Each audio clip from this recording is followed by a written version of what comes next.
আসসালামু আলাইকুম বন্ধুরা, এবি কিচেনে সকলকে সাদর আমন্ত্রণ। আবারও আপনাদের কাছে রেসিপি নিয়ে হাজির হলাম। চলুন তাহলে আজকের রেসিপি হলো আমার চটজলদি কুলফি মালাই আইসক্রিম। আপনাদের সঙ্গে শেয়ার করি। এই আইসক্রিম রেসিপিটা কিন্তু খুবই ট্রেন্ডিংয়ে চলছে, সকলেই বানাচ্ছে, আমিও ভাবলাম বানাই। আর এটা কিন্তু কোনো ঝুট ঝামেলা নেই, খুবই ইজি এই আইসক্রিমের রেসিপিটা হয়ে যাচ্ছে। এখানে আমি আমুল গোল্ড 500 ml মানে ফুল ফ্যাট দুধ ক্রিম নিয়েছি। যদি এখানে ফুল ফ্যাট দুধ ক্রিম না পান তাহলে এমনি নর্মাল দুধ নিলে সেখানে কিন্তু 50 গ্রামের মতো গুঁড়ো দুধ মেশালেই হয়ে যাবে। এই দুধটা ফুল ফ্যাট ক্রিম দুধ বলে আমি এখানে গুঁড়ো দুধ মেশাইনি। দুধটা ফুটে এসছে, এবারে গ্যাসের ফ্লেমটা মিডিয়াম করে দিয়ে বেশ কিছুক্ষণ 5-7 মিনিট ফুটাবো। ফুটে আসার পরে দুধটা একটু গাঢ় হয়ে আসবে। এই কুলফি মালাই আইসক্রিমটা বানাতে কোনো কিছু ঝঞ্ঝাট নাই, মানে ঝুট ঝামেলাই নেই, চটজলদি হয়ে যাবে আর খুবই সিম্পলভাবে।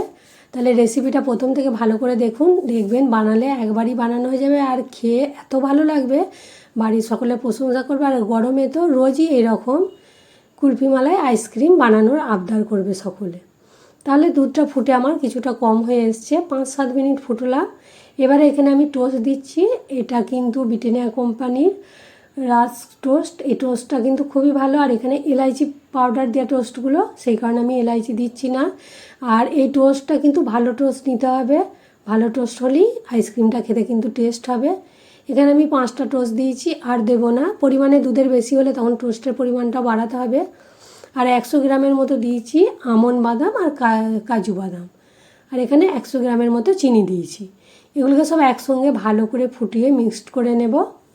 এলাচটা আমি দিলাম না, কারণ টোস্টে এলাচটা প্রচুর পরিমাণেই দেওয়া আছে, প্রচুর সেন্ট করছে। তাতেও এলাচের ফ্লেভার যদি কারো একটু বেশি ভালো লাগে তাহলে 2টো এলাচকে দিয়ে দিলেই হয়ে যাবে। এখানে এটা ফুটিয়ে বেশ গাঢ় মতো হয়ে এসছে।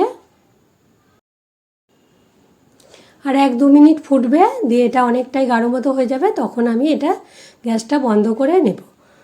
তাহলে যে সকল বন্ধুরা দেখছেন আমার ভিডিওটা, বানিয়ে একবার দেখবেন, যদি ভালো লাগে আর খুব চটজলদি হয়, খেয়ে বাড়ির সকলে প্রশংসা করে, তাহলে অবশ্যই আমার ভিডিওতে একটা লাইক দেবেন, কমেন্ট করে জানাবেন কেমন হয়েছে। আর নতুন বন্ধু হলে আমার চ্যানেলটা অবশ্যই সাবস্ক্রাইব করার অনুরোধ রইল। পাশে থাকা বেল আইকন আছে, সেটা টাচ করে দেবেন, তাহলে আমি যখনই নিত্য নতুন ভিডিও ছাড়বো আপনাদের কাছে নোটিফিকেশন চলে যাবে। এটাকে গ্যাসটাকে বন্ধ করে দিয়েছিলাম, গাঢ় হয়ে গেছিলো। এবারে ঠান্ডা হয়ে গেছে, ঠান্ডা হয়ে যাওয়ার পর আমি মিক্সিতে এটা গ্রাইন্ড করে নেব।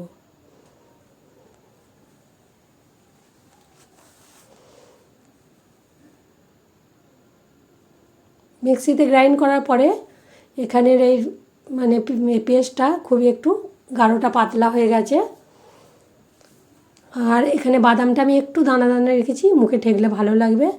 যদি বাদামটা দানা দানা না রাখতে চান তাহলে ওটা মিক্সিতে গুঁড়ো করেও ওই দুধের মধ্যে দিলে হবে, বা এমনি একটু বেশি করে গ্রাইন্ড করলেই ওটা ভালো মতো গুঁড়ো গুঁড়ো হয়ে যাবে। আর ওটা একটা এয়ারটাইট কৌটোতে আমি দিলাম। আর এটা একটা আইসক্রিম আনারই কাপের মতো ছিল, ভাঁড়ের মতো দেখতে, কিন্তু এটা চীনামাটির। ওর মধ্যে আরেকটু যেটা ছিল সেটা দিয়ে দিলাম। এটা কিন্তু রাতে করলে ওভারনাইট রেখে দিলেই হবে। আমি রাতে করিনি, সকালে করেছিলাম, সেই জন্য এখানে 8 থেকে 10 ঘন্টা রেখে দিলেই হবে। 8 ঘন্টা রাখার পরই আমার আইসক্রিমটা ভালো মতো জমে গিয়েছিল। ফ্রিজে রেখে দিচ্ছি। এবার আমি 8 ঘন্টা পরে বার করলাম।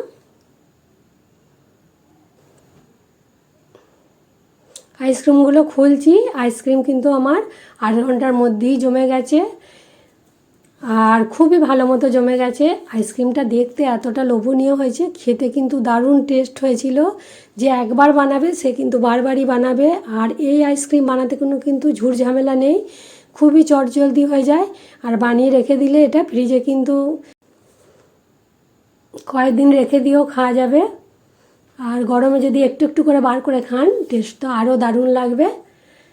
তাহলে ঝটপট আমার রেসিপিটা দেখে ভালো লাগলে বানিয়ে নিন। আর ভিডিওতে একটা লাইক দিন, কমেন্ট করুন কেমন লেগেছে, আর বেশি বেশি করে বন্ধুবান্ধবদের সঙ্গে শেয়ার করুন।